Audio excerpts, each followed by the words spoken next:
అమలు చేయాలనే ఆలోచన రావడమే 100 సంవత్సరాల తర్వాత జనగణన ప్రజల ఆలోచన మేరకి ప్రజల ఇష్టం కోసము ప్రజలకు కావాల్సినటువంటి హక్కులు నెరవేర్చడం కోసం కష్టమైన నష్టమైన ప్రజల మాటనే శిరోధారం అనుకునేటటువంటి పార్టీ కాంగ్రెస్ పార్టీ. ఇచ్చిన హామీల్ని నెరవేర్చడంలో కష్టాలున్నా ఆర్థికంగా ఇబ్బందులున్నా అన్ని ఒక్కొక్కటి నెరవేర్చాలని ముందుకెళ్తున్నటువంటి ప్రభుత్వం మా ప్రభుత్వం. ఒకవేళ వాళ్ళు ఇస్తారా ఇయ్యరా అనేది సెకండరీ. ఇప్పుడు మనం స్థానిక సంస్థల ఎన్నికల గురించి మాట్లాడుతున్నాం కాబట్టి మా ముఖ్యమంత్రి గారు చెప్పారు, స్థానిక సంస్థల ఎన్నికల్లో 42% వాళ్ళు ఇచ్చినా ఇయ్యకుండా 42% మాత్రం తప్పకుండా ఇచ్చినటువంటి హామీని నెరవేరుస్తాము, నిలబెట్టుకుంటాము అన్నారు.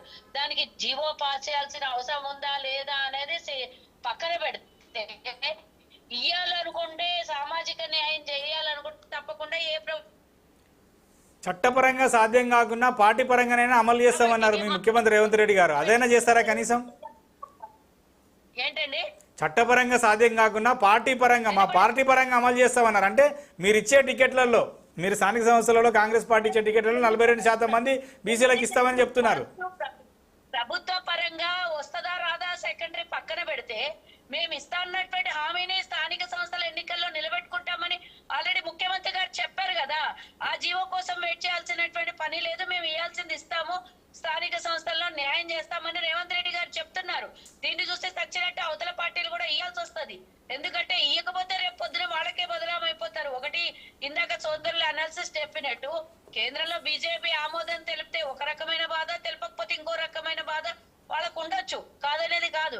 కానీ ఈ రోజు ఒక్కళ్ళం మేము ప్రభుత్వంలో ఉండి మేము రిజర్వేషన్ స్థానాల్ని రిజర్వేషన్ ప్రకటిస్తాము అన్నప్పుడు డెఫినెట్ గా అది ప్రభుత్వానికి ప్లస్ అవుతుంది, ప్రజలకు నిజంగానే సంతోషకరమైనటువంటి విషయం అవుతుంది. కాబట్టి ప్రభుత్వం ఆచితూచి ఇప్పుడు చేయకపోతే మరి ఎప్పుడు చేయలేమనే ఆలోచన ఈరోజు రాజకీయం కోసం ఆలోచించిందని కాదు. ఈరోజు సామాజిక న్యాయం అన్ని రంగాల్లో, కేవలం ఒక రాజకీయాల్లోనే కాదు, సామాజిక, ఆర్థిక, అలాగే రాజకీయ లబ్ధి కోసం చేయబడినటువంటి ఈ 42% రిజర్వేషన్ అయినా సరే, జనగణన అయినా సరే, ప్రభుత్వం తీసుకొచ్చినటువంటి నిర్ణయం ఇది.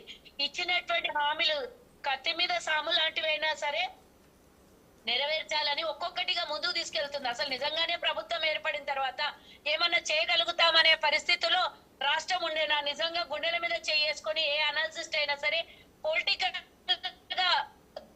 పాలిటిక్స్ పక్కన పెట్టి గుండెల మీద చేసుకొని తెలంగాణ పరిస్థితి ఏ విధంగా ఉండే, అస్తవ్యస్తంగా కుక్కలు చింపిన ఇస్తరాకై ఒక్క రూపాయి కూడా ఆర్థికంగా నిలదొక్కునే పరిస్థితి లేకుండే మొత్తం నష్టాల్లో ఉండింది, అప్పుల్లో ఉన్నది, స్కాముల్లో ఉన్నది రాష్ట్రం. కానీ అయినా కానీ ఇచ్చింది. నేను ఇందాక చెప్పినట్టుగా కత్తి మీద సాము లాంటి వ్యవహారం అయినా సరే రేవంత్ రెడ్డి గారు పులి మీద స్వారీ చేసి రాష్ట్రాన్ని పరిపాలిస్తున్నారు. ఎందుకంటే కష్టాలు ఉన్నాయి కదా అని చెప్పి ఇచ్చిన హామీల్ని పక్కదారిన బట్టి చేస్తే ప్రజలు మనల్ని నమ్మరు. ఒక్కొక్కటిగా నెరవేర్చాలి. కష్టాలైనా నష్టాలైనా ప్రజలు చేసిన తప్పు కాదు, ప్రభుత్వాలు పార్టీలు చేసినటువంటి తప్పుదాల వల్ల ప్రజలు అనుభవించొద్దు, నష్టపోవద్దనే కదా ఒక్కొక్కటి. మహిళలకే గాని, రిజర్వేషనే గాని అన్ని కూడా ఆర్థిక, సామాజిక అన్ని న్యాయాలు చేయాలనే ముంగులకు వచ్చింది కదా. ఈ రోజు కష్టాల్లో ఉన్నాము, ఏదో మేము ఇచ్చినటువంటి హామీలు గాలి కొదిలేసి గాడి తప్పించేసి చెయ్యము, మాకు చేత కాదని చేతులు ఎత్తేసే పరిస్థితిలో కాదు. ఒక్కొక్కటి ఈ రోజు సర్దుకొని మళ్ళీ అంటే బొంతలాగానో చిరిగిపోయిన విస్తరాకు లాగానో రాష్ట్రాన్ని చేసి పెట్టినటువంటి కేసీఆర్ ప్రభుత్వము దాన్ని ఒక్కొక్కటి కుట్టుకొని వస్తున్నావు. చింపిన ఇస్తరాకుని ఆకులు పోగేసి ఇస్తరాకు తయారు చేస్తున్నటువంటి పరిస్థితి మా పరిస్థితి. వాళ్ళు ఎన్నైనా చెప్పొచ్చు బీఆర్ఎస్ వాళ్ళు, బీజేపీ వాళ్ళు. నేను ఒకటే అడుగుతున్నాండి వాళ్ళకి, నిజంగా ఇందాక అనాలిసిస్ట్ గారు చెప్పినట్టు స్థానిక సంస్థల ఎన్నికలు జరిగినాయా జరగవా అనేది సెకండరీ పెడితే, ఈ రోజు అభివృద్ధికి ఆటంకం కలగకుండా ఎక్కడ కూడా అధికారుల్ని నియమించాం. అది అందరూ తెలిసినటువంటి విషయమే. కేంద్రం నిజంగానే డబ్బులు ఇవ్వాలంటే అధికారులకు ఇయ్యరా అండి?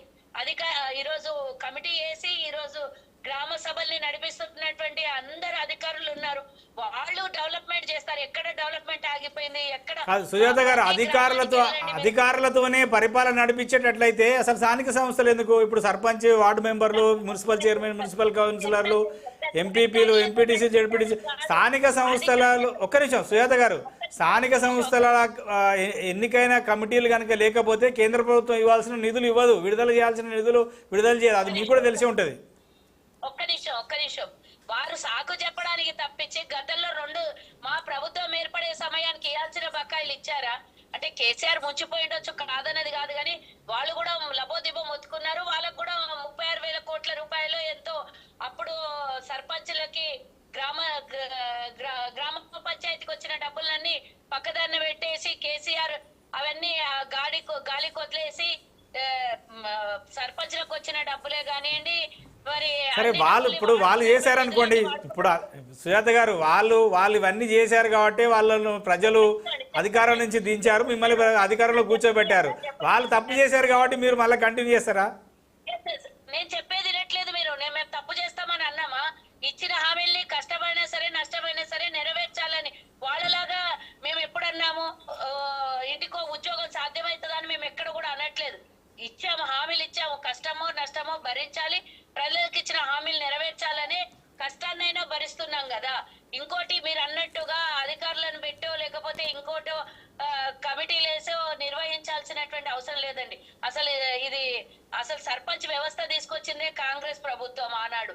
మరి ఈ రోజు దాన్ని నిర్వీర్యం చేయాలనే ఆలోచన గాని ఇలాంటి పనులు గాని ఏమీ లేవు.